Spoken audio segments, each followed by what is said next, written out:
we've been talking about, and by the way, just to note, we are Wisconsin, we are Ohio, right? This thing of taking this model out in other places. I want to bring somebody else up.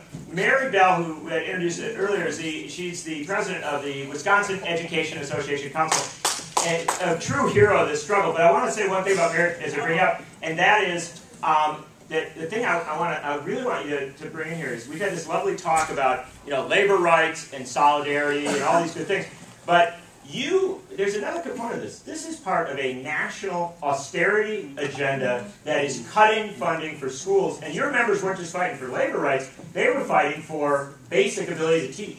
So, Mary Bell from Wisconsin. No, John is absolutely right.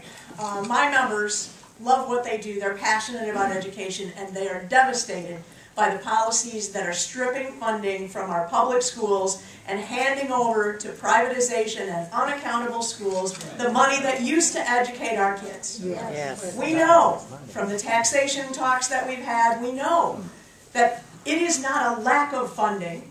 It is where that funding is going to reside. And that is what this governor, my unfortunately governor, did that really handed my members the passion to say, you know what, I can't go to class today.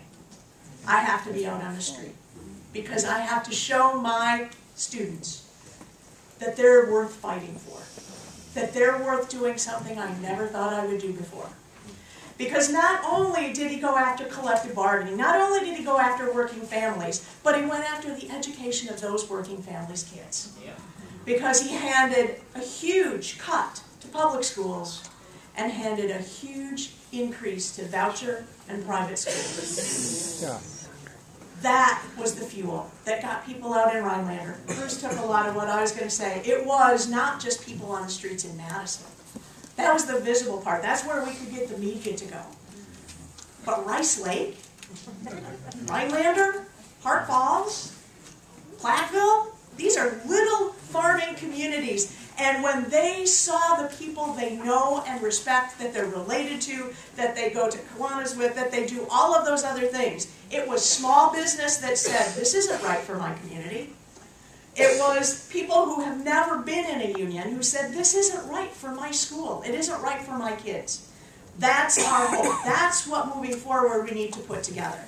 When I listened last night, and I got in late last night, to Van Jones talk about what has happened and why we need to band together, I went into my bag and I pulled out one of our recall buttons, which was Wide Awake in Voting from the campaign in western Wisconsin.